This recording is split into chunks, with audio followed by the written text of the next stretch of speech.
Hello, I'm Nathan Judo. I'm here with Wolves reporter Mr. Joe Edwards. Joe, we've just heard from Nuno ahead of the big game against Newcastle United, but plenty of topics to discuss. And of course, it's January. People want to know about signings, incomings, outgoings. We'll come on to team news in a little bit, but Patrick Cutrone, he's back in Italy and it's set to leave Wolves permanently. Yeah. Loan with a view to permanent. Yeah, being rubber stamped any moment now, really. He's in Fiorentina, undergoing a medical today.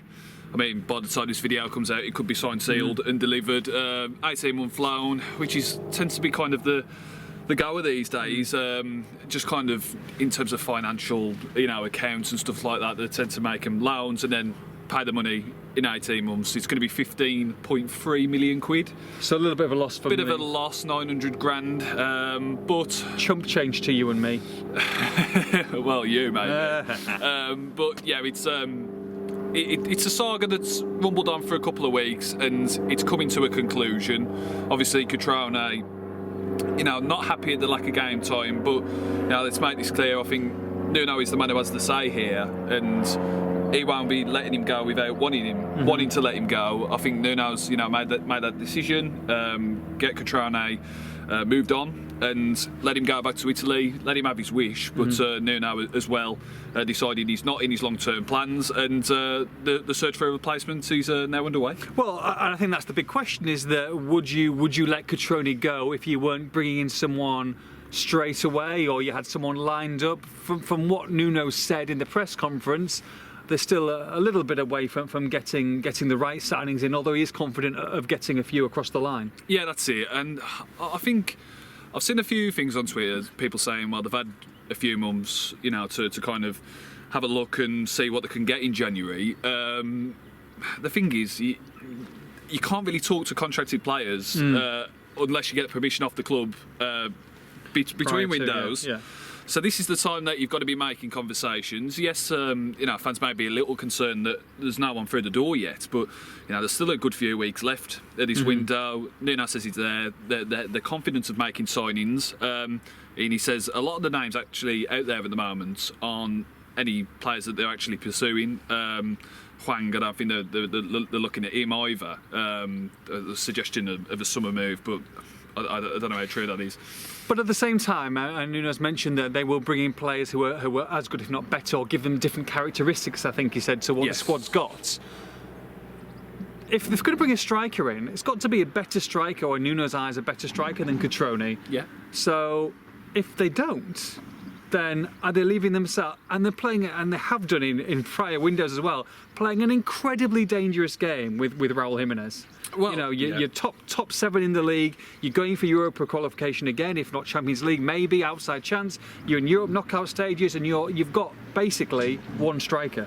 It is a bit of a dangerous game. The safe move would have been to keep Cutrone on the books, but Wolves, as we've seen before, they're not afraid to take risks. Hopefully this one has the big reward that everybody hopes to see. You talk about Jimenez, relying on him.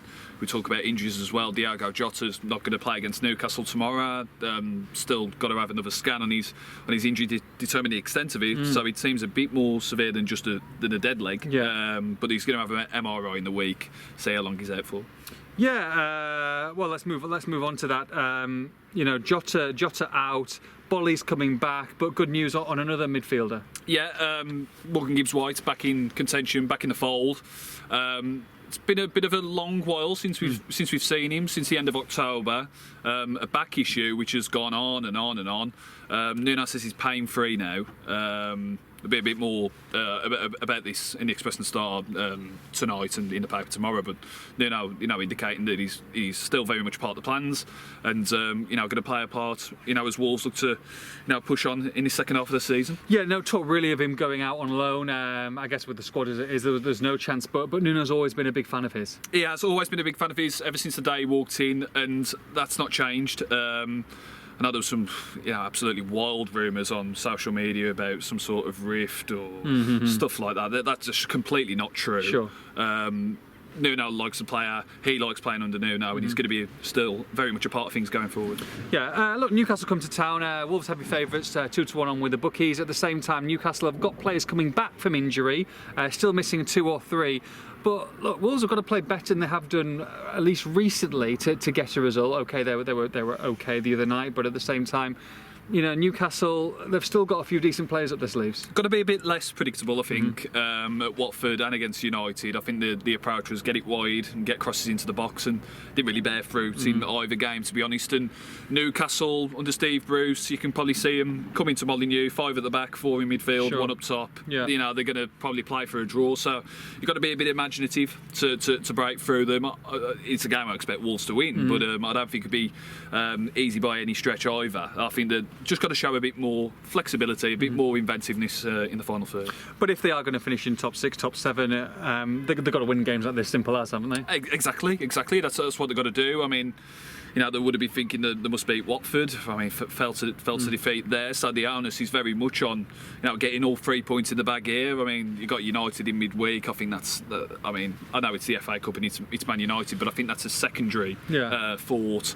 I think these next 2 games, Newcastle in the league, Southampton away. I think you're targeting 6 points from those. Give me some predicciones then, please. It's Wolves against Newcastle. 2-0, hopefully. Just be lovely to get an early goal. I mean, you know, I was kind of talking about that in the press conference because they've scored so many goals in the last 15 minutes of games, and in the last few games against Newcastle scored late goals, but he wants to get it wrapped up early. Yeah. So fingers crossed, a couple of Jimenez goals, that'd be lovely. You going to ask for my prediction? What's your prediction? You have to listen to the podcast to find out. It's Wolves against Newcastle. Molineux, myself and Joe shall be at their big one. For all the build-up on this one, make sure you log on to expressandstar.com.